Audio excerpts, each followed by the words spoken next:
Excuse me.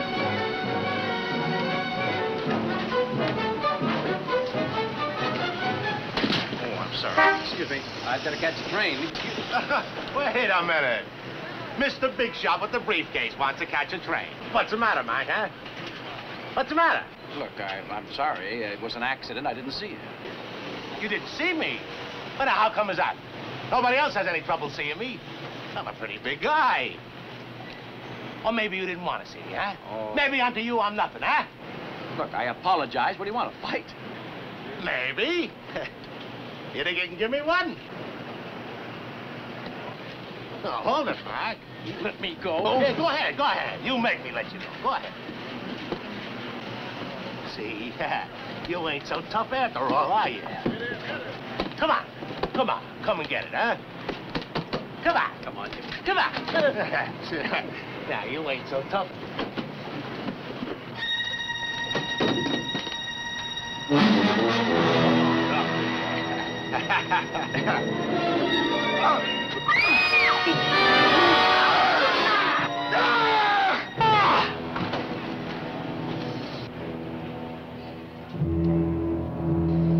Okay, break it up. What's going on here? He started. All I did was defend myself. You sure did, mister. This guy's dead.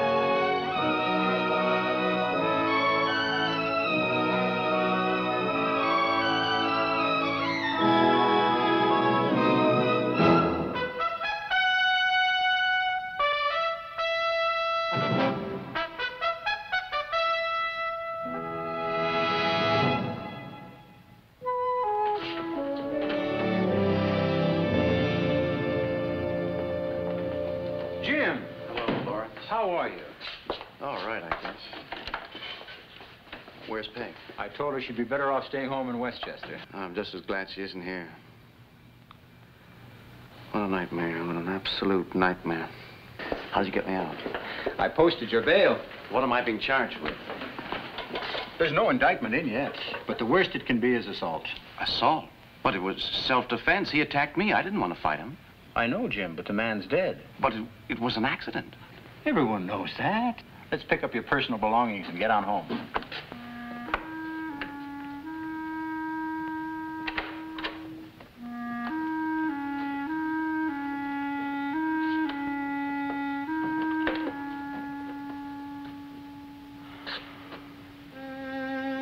Is that you, Jim? Yeah.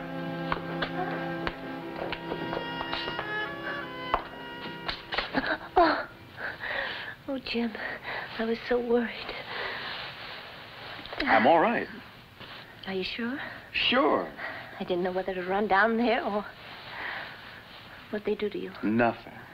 Everything's all right, sweetie, I promise you. Where's Bobby? Oh, he's in bed. I thought it was better. I didn't think you have to explain it all to him tonight. I'll talk to him in the morning. There isn't really much to explain. Oh, I'm sorry. I didn't mean... The other man started it. Are you hungry? Would you like some coffee? Or a drink? No. I'm just tired. I'm so tired I could fall asleep standing up. Lawrence, if you don't mind, I'm going to hit the sack. It's been quite a day. Sure, I'll see you in the morning. And, Jim, don't worry about a thing. You'll be out of this soon. Yeah.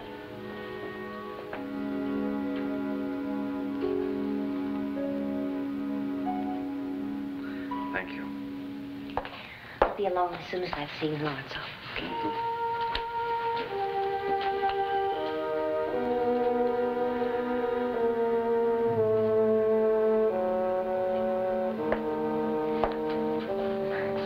What happens next, Lawrence? Nothing you have to be concerned about. I'll attend to everything. All right. Lawrence, I know that this probably sounds kind of silly and premature, but what if they find him guilty? He hasn't been charged with anything yet. I know, but suppose he is. What will it be? Probably assault. Probably. But the man died. Isn't that manslaughter? Peg, the law on that is very complex. I know, but suppose it is manslaughter.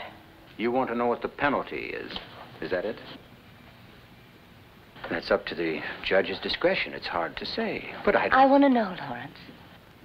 If you don't tell me, I'll go down to the library or somewhere and look it up.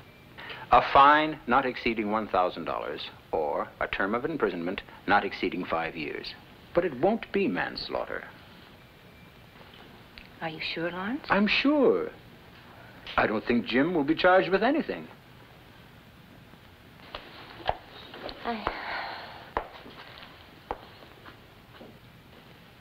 Something else is bothering you, Peg. What is it? Huh? Oh, it's nothing. I just... Yes, it is. I don't understand. We're acting as if that man isn't dead. Jim is very aware that he's dead, and so am I. It's an ugly thing, but it wasn't Jim's fault. You must know that, Peg. Anyhow, we can't bring the man back to life. I know. I'm sorry.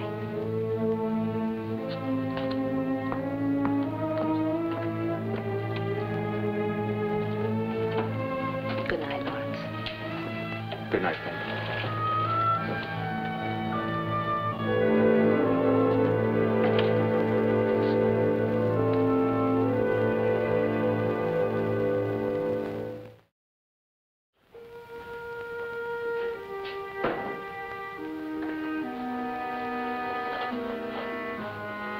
Hey, where is everybody? Hi. What happened to good morning? Good morning. Where's Bobby? Oh, you went out to get the morning papers for you, I think. How'd you sleep? Great, I haven't been that tired in years. What would you like for breakfast? Just some coffee and orange juice. Lawrence will be along in a minute. Hi, Dad. Hey, you want to see what they say about you right on the front page. The picture isn't so good, but the story's great. Great. Yeah. It tells about how you knocked off this big guy. Read it to her, Dad. Take it easy, Bobby. It's nothing to celebrate. Boy, I wish I could have been there when you let him have it. You must have really put it to him. Bobby, the man died. I know it. I can't wait to get to school and hear what the other kids have to say. That's enough. Take it easy, babe. What's the matter? What did I say? Nothing. I just don't want to hear any more about it. Okay, but I still don't know what... I said I don't want to talk about it anymore. Okay, Mom. See you later, Dad. Okay, kid.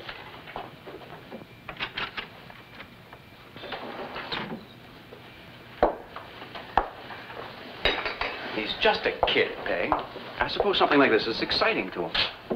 I don't want him to be excited by death. I want him to be shocked by it. I want him to be upset by the fact that his father has killed a man. Now, just a...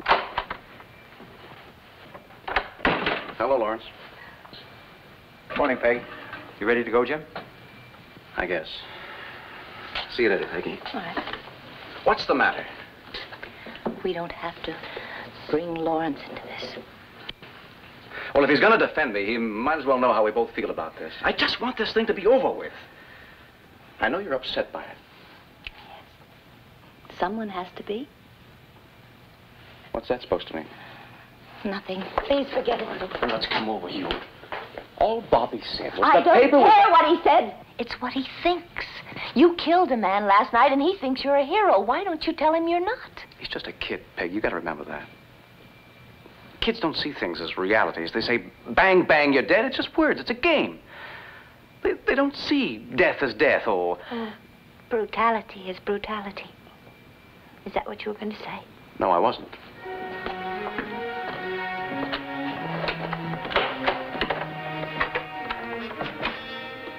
Peg, this only happened last night. He hasn't had time to digest it yet. Give him a chance.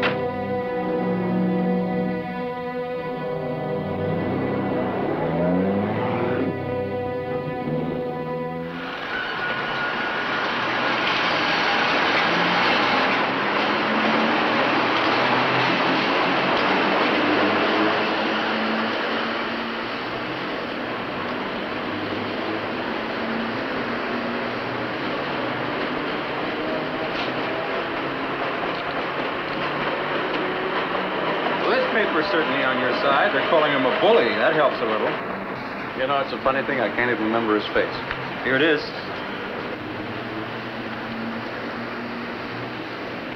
I know. Well, there doesn't seem to be any doubt about the self-defense angle.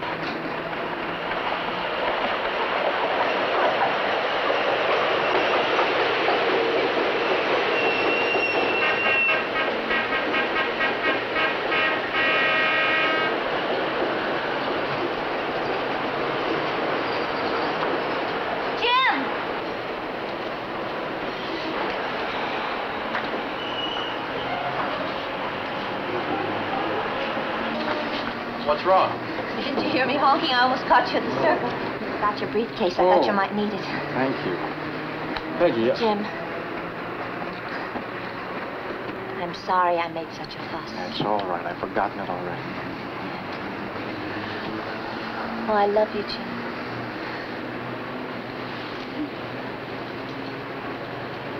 I think we're embarrassing Warren. I don't embarrass that easily. Collecting quite a crowd. It's all right. Let them look. Most of them need lessons anyhow. Better step lively, men. It's McCleery. Why do you say that, killer? Hey, knock it off, will you, man?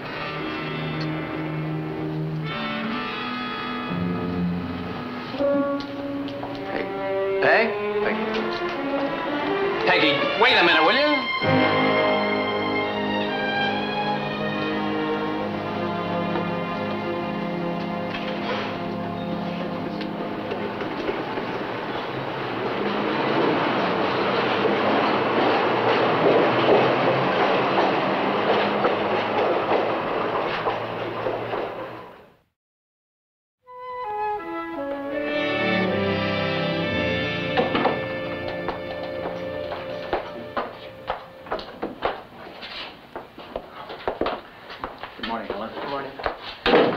Mr. McCleery. Yes, of course. I can't tell you how shocked I was to read the paper this morning. Quite a story, isn't it? If you need a good lawyer, I think I might be able to locate one for you. You're referring to Kenneth Preston, I imagine. Is he in yet? He just called. He said he'll be in a few minutes.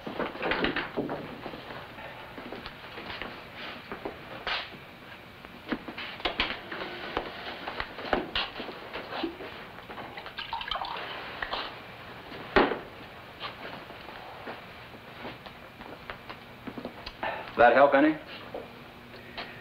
I can't figure Peg out.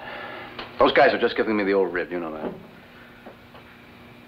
But she believed them. I think she actually believed...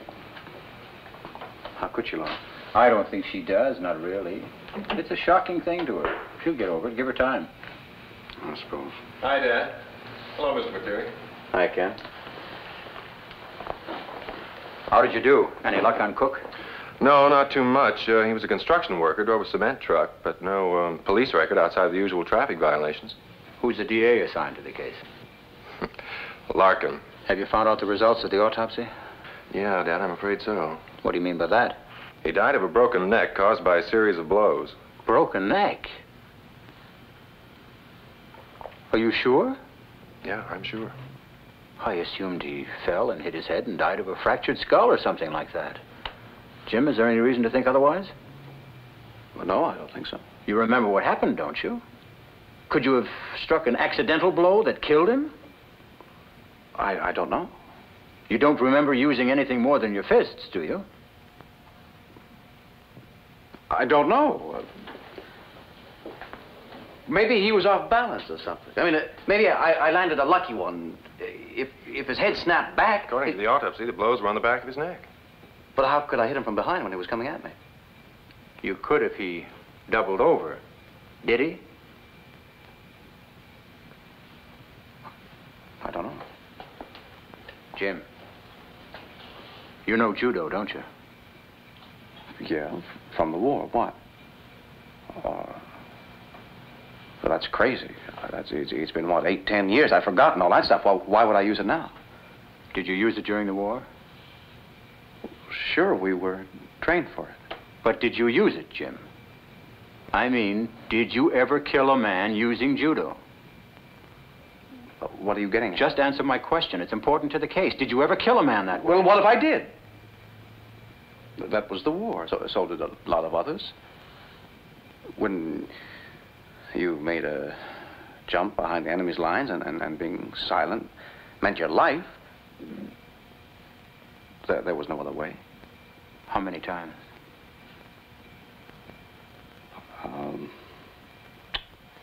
Couple. Maybe 3. Was it 3? It's something I don't like to remember. I've spent these years trying to forget what I was supposed to do.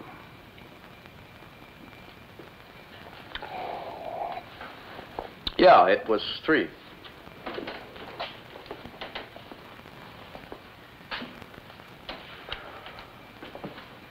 Do you remember them clearly? I mean, what you did, how you did it? No, not clearly. They taught it to us in such a way that it would be automatic, instinctive. It would be like trying to remember how you buttered your toast for breakfast. You just do it without thinking about it. You aren't beginning to think I killed this man in cold blood, are you? Oh, no, of course not. No one could ever call it premeditated. What are you calling it, then? I'm not the district attorney, Jim. I'm not calling it anything. Do you think he might? It's possible. It could put an entirely different complexion on the matter. Charge could go to manslaughter. Manslaughter? Well, it was self-defense. There's no doubt in anyone's mind about that. But if you really used judo tactics and killed him, well... Let me put it this way. If a criminal points a gun at a policeman, and the policeman draws his own gun and kills him, that's self-defense, isn't it? Yeah. And since he's been trained to react automatically in that way, you couldn't call it premeditated, could you? But the prosecution will probably argue that by the same token, you couldn't call it accidental. All we can do, if this is the case, is to prove conclusively that it was a preconditioned reaction for which you were not responsible. What's the matter, Jim? You making me sound like some psycho or something that shouldn't be allowed out in the streets. No one's implying that. I think it's obvious that Cook was a bully and a troublemaker. That's one of the things I'll try to prove if the case goes to court. I happen to be very nimble at picking up a cue. It means, Ken, I'd like you to check his friends, his neighbors, his employers, et cetera, huh? Correct. Might be a good idea to start with his wife. Why don't you go with him, Jim? What for? Might ease your mind, and Peg's, if you found out firsthand what sort of man he was. I don't know whether I could face him. Try. What are you going to do? Talk to the district attorney. See if I can convince him not to try for a manslaughter indictment. Do you think you can? I don't know. Well, shall we go? I guess.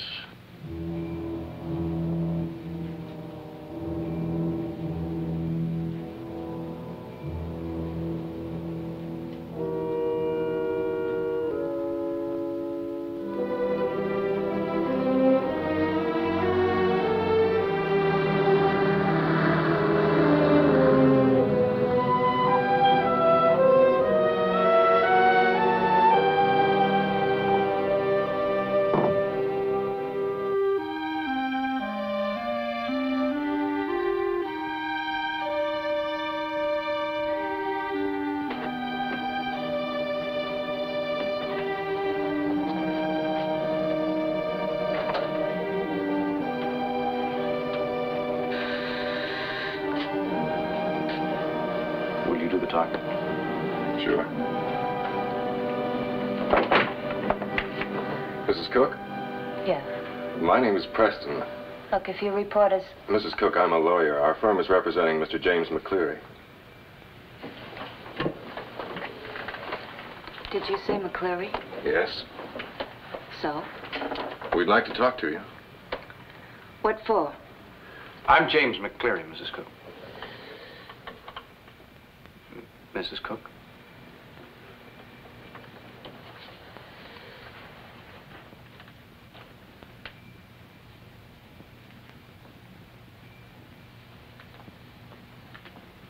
Not much of a place, is it? Can't tell you the times I wanted to give up and let everything just go. 6 kids, you'd think there were 60. You'd think they had more clothes than they could wear the way they throw them around.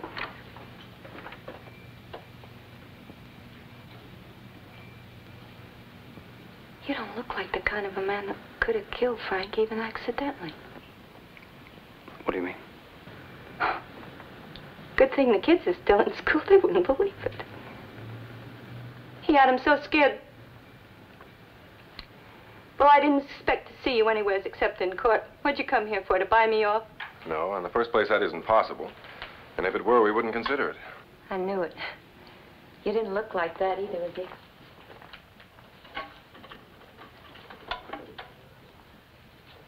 Funny you don't look at all like a man who could have killed Frank.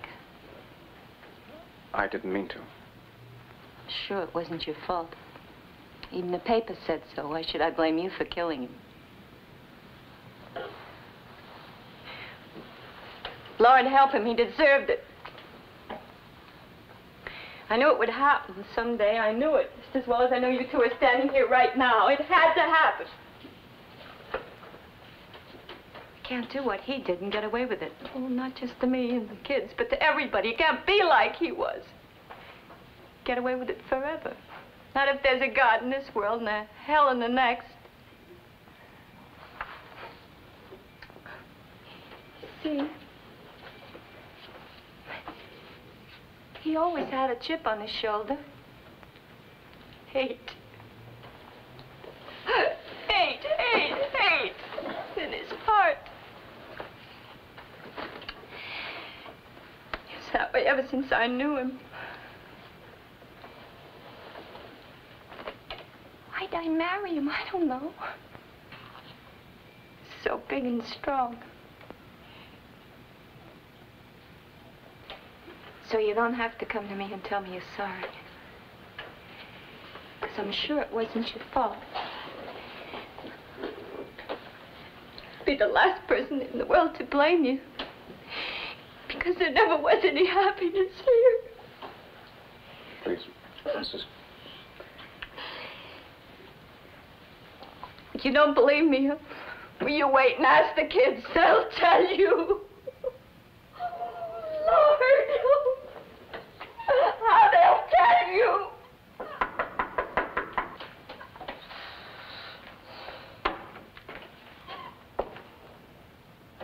Who are you?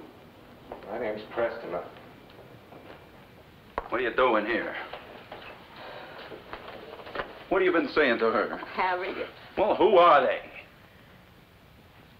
Oh, I know you. You're the guy that killed my brother. What right have you got to come up here? Just a second. You shut your mouth. What are you trying to do, buy her? Well, she ain't selling, you hear me, you dirty scum? Listen, no, please. Get out of here. Get out of here! Hurry, don't. I'll break your back, you... Just take it easy, will you?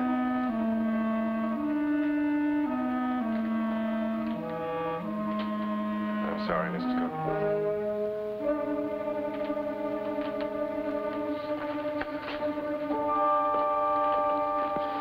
Murderer!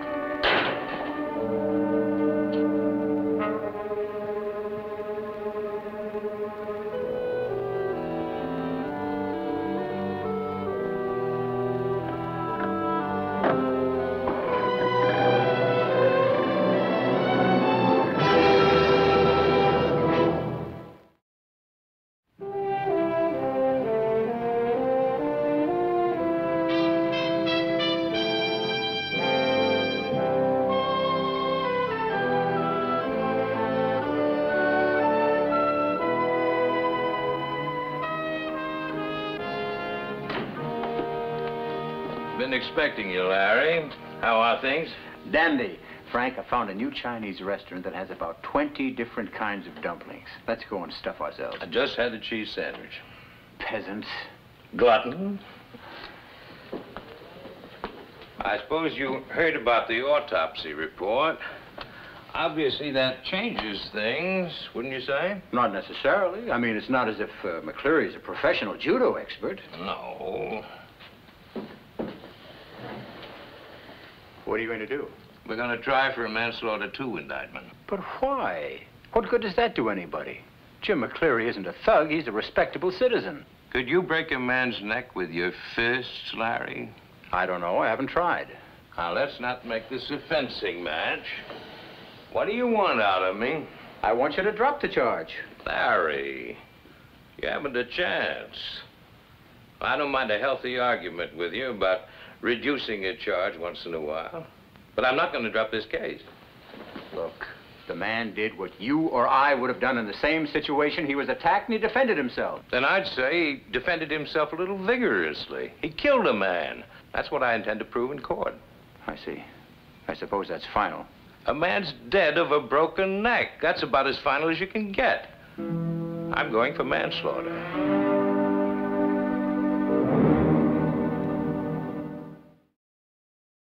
The state will further prove that the defendant's response to the situation in which he found himself went beyond normal necessity.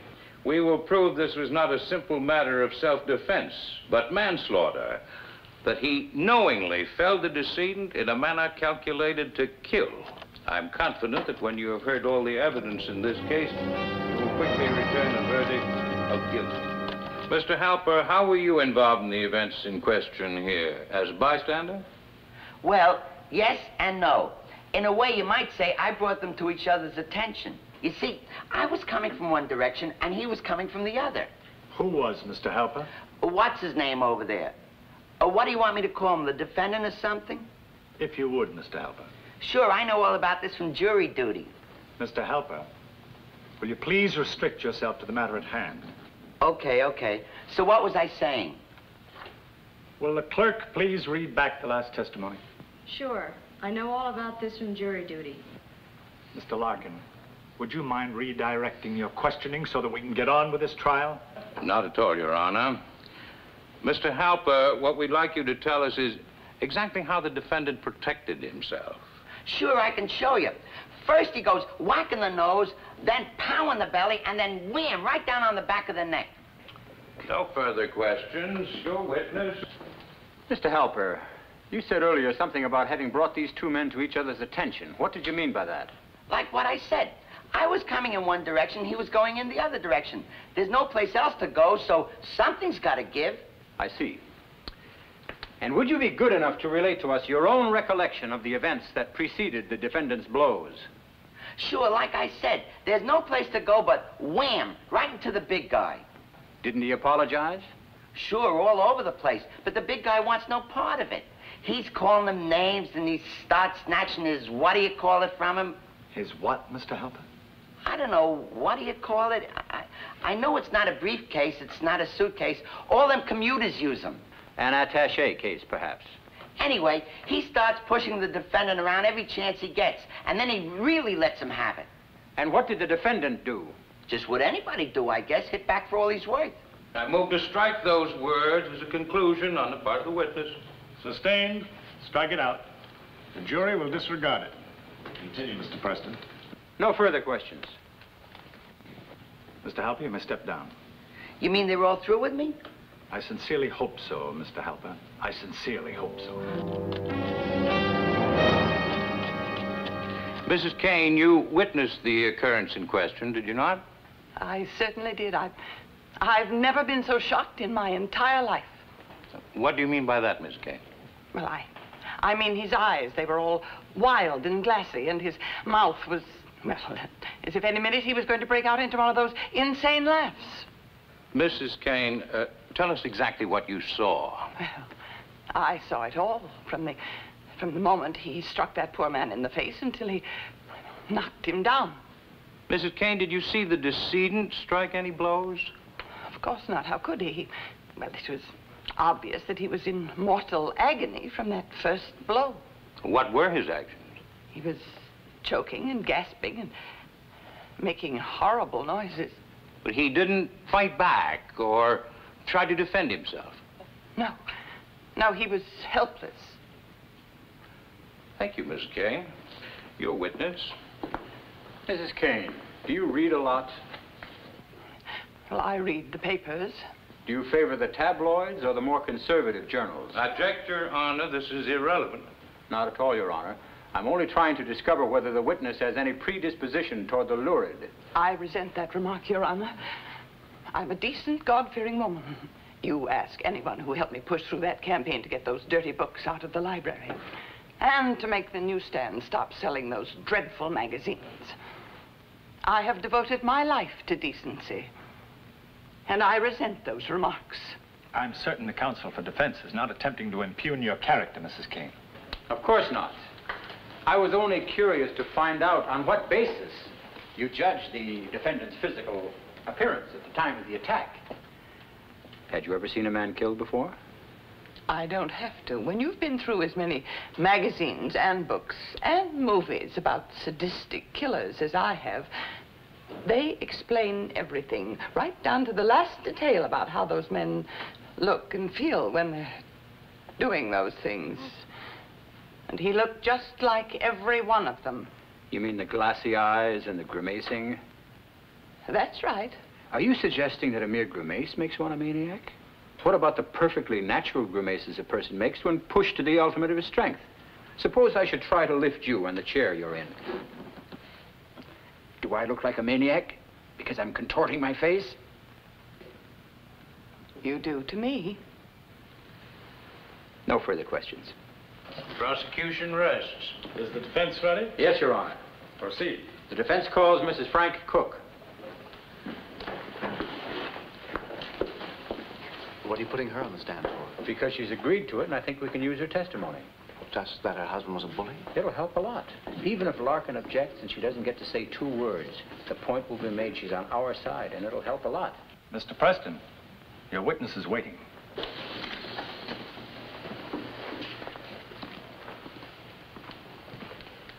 Mrs. Cook, you came here today at my request without a subpoena. Is that correct? It is. Would you please tell us, Mrs. Cook, what kind of man your husband was? Objection. It's irrelevant. Sustained? You mean I can't answer? No, you cannot. But it's important. He was a bully. That's right. He beat me and he beat the kids and he enjoyed it. He really enjoyed it. He beat Order, the kids and he Mrs. beat Cook, me. please. No, that's a lie. Order. Yes, Order, he was, please. Harry. Order. I know you're his brother, and I ought to know. I ought to know the times he beat the kids and he beat me. He was a brute. Just like you. No, don't listen to her. She's lying. She's as bad as he is. She comes in here and she talks for the guy that murdered Frank. They bought her. That's what they did. They bought her. So he can get off and walk around free. That dirty killer.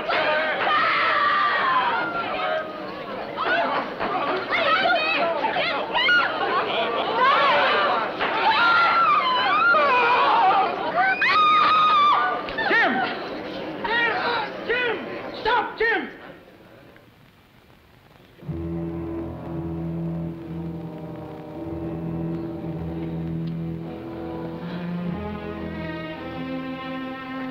Oh, my God.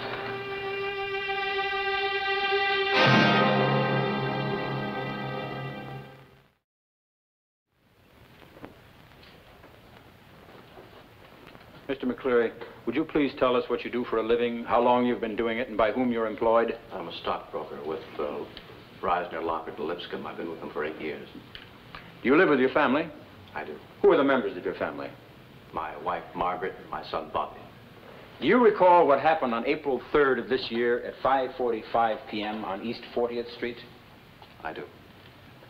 Would you please describe what happened, telling us exactly what was done by decedent and what was done by you? I was on my way to Grand Central Station to catch a train to my home when I accidentally collided with the decedent. When I tried to go my way, he grabbed my briefcase and pushed me to the ground when I attempted to retrieve it. Then he grabbed me by the coat and began to hit me. Do you remember how you fought back? No, all I recall is a feeling of desperation, a feeling of trying to be free of them. I guess I blacked out. What is the next thing you remember? He was lying at my feet. Do you remember what happened a few minutes ago with Mr. Cook's brother? Just up to the point where he attacked me. Do you remember defending yourself? Not specifically. I mean, I recall just afterwards what I had done, but not while I was doing it. What did you do during the war? I mean, what kind of training did you receive in the service? Any particular kind with respect to self-defense? Yes, I had commando training with certain elements of judo and karate. For how long? How intensively? A number of months, several hours a day. Did you ever use it in combat? Yes. 3 times. Tell me now, at any time since the war, other than this, have you had this kind of assault made upon you? No, that was the first time. Thank you. Your witness. Mr. McCleery, this training you received during the war, was the purpose of it for attack or for defense? Both. It was kill or be killed. Then the aim was not to disable your opponent, but to kill him. Yes, but the whole meaning... That's so. Is there any redirect, Mr. Preston? No further questions. Call Dr. Herman Wohl.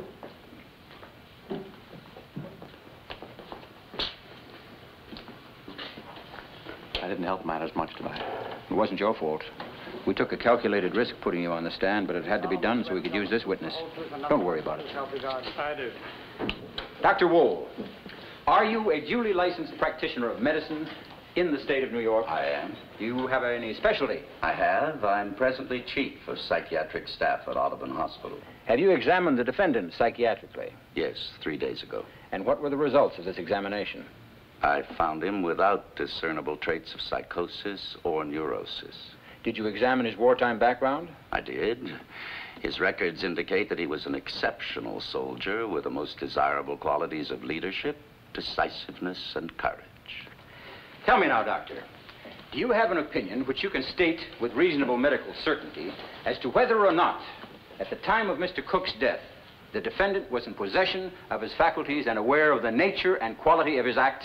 Yes. However, in order to discuss this case properly, we must take into account the defendant's wartime experience.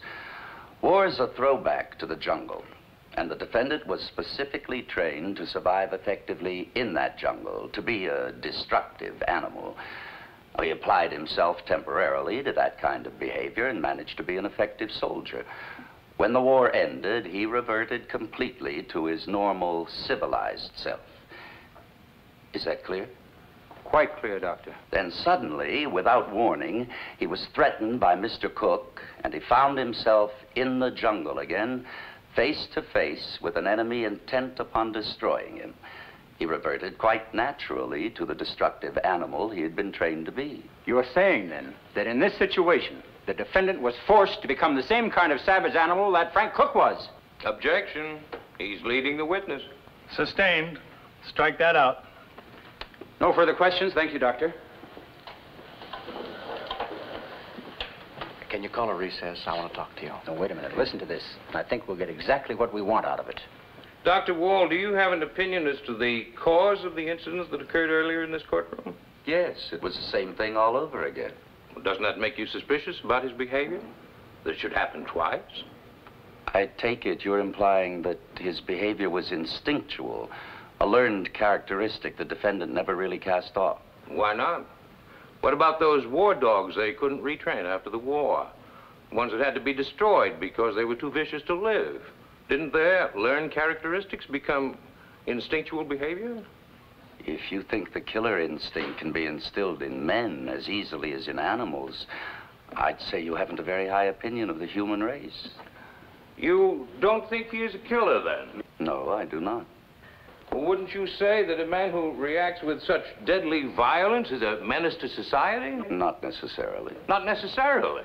Well, don't you think that a man who's acted violently twice is capable of doing it again and again and again? It's a well-known medical fact that men, as opposed to animals, can be untrained of learned behavior.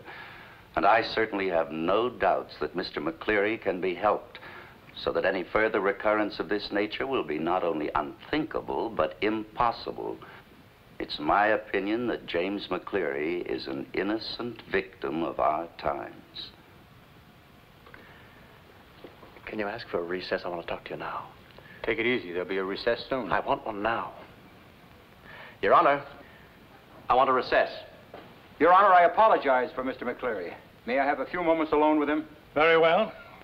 You may have 5 minutes, and I suggest that you take some of that time to explain courtroom procedure to him. Thank you, Your Honor.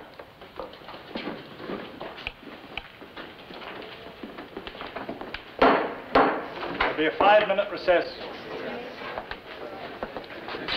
What was that about? I don't know. Jim, everything is going just as we want it to out there. Now, why did you have... I tell you, I don't know. I don't understand what's bothering you, Jim. It's all too simple, too easy, too cut and dried. I can't listen to it anymore. I've had enough of all this talk, talk, talk. I can't stand people acting as if nothing had happened. It's got to be cut and dried. It's a matter of law now. Customs, ritual, precedents, law. Emotions, conscience, morality, those are things apart now. The law alone determines events from here on in. What are you going to do? Call Peg and Bobby, can you?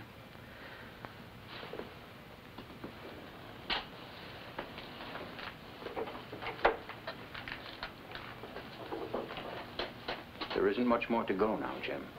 I think we've got it won. All you've got to do is just hang on.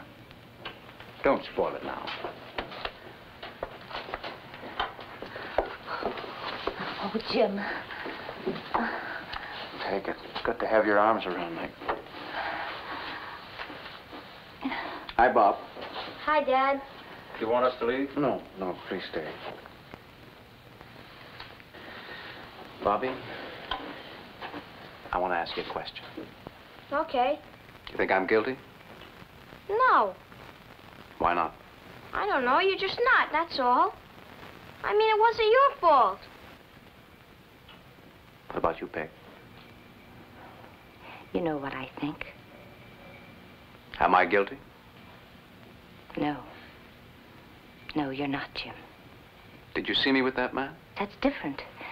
Did you see me with him? I might have killed him, too. I'm guilty, Peg. I have no doubt now I'm guilty. You say I'm innocent because you love me, not because it's true. But you knew better that first time. You knew better when it first happened, didn't you? Huh? Didn't you, Peg? And what about you, Bobby? Why do you think I'm innocent, really? Because you're my father.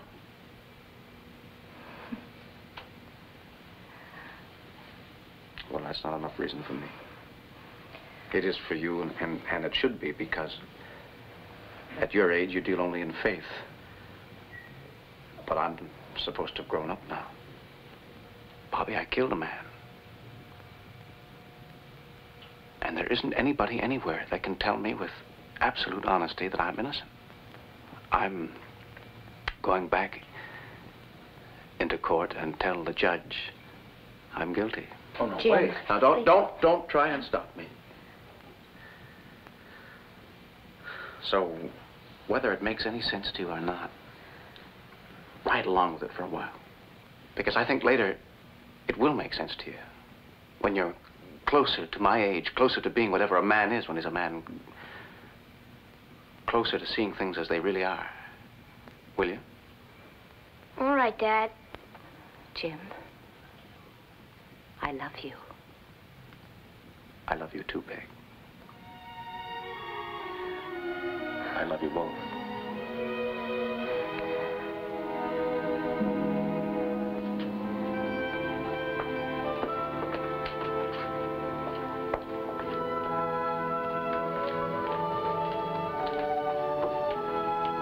Jim, you're quite a guy. You really think so? You're doing something to me that I've never had happen before. I was winning the case, and I was pleased. Now I think I'm going to be proud to lose it. You don't think I'm being a fool? I think you're being a man. Let's go back inside.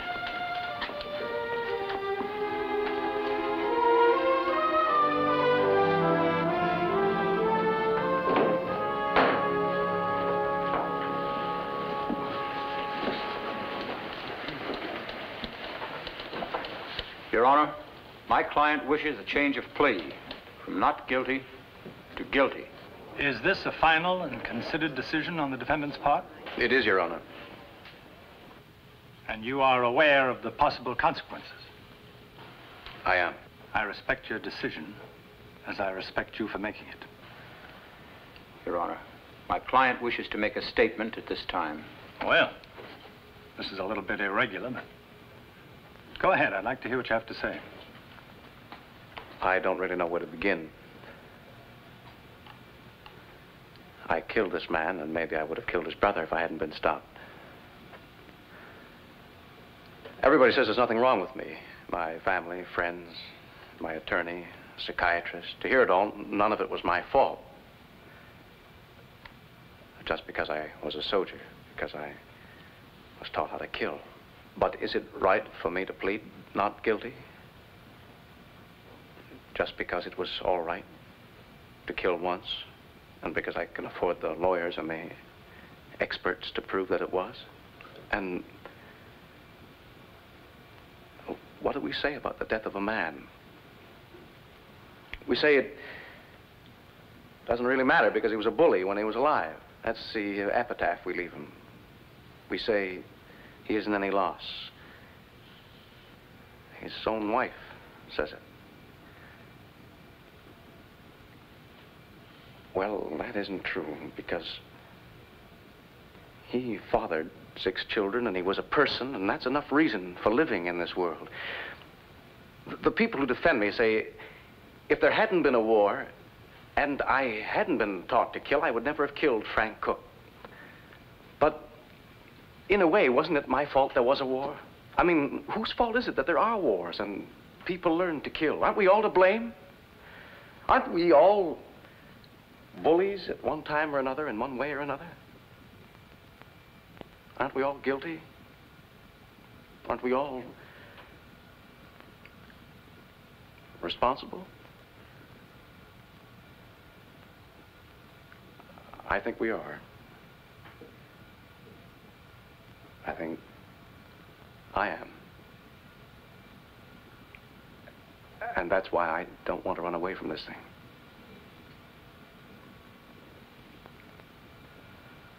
I plead guilty.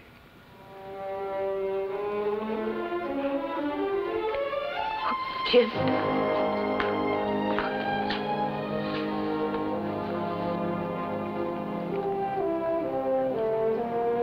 Jury is dismissed. Bail is continued until sentencing, which I'll set for May the 16th. Court is adjourned.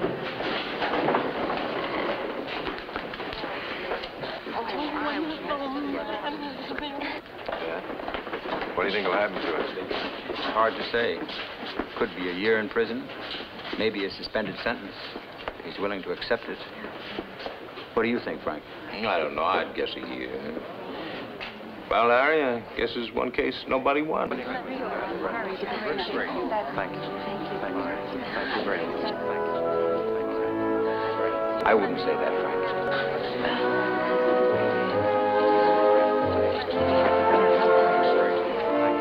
I wouldn't say that at all.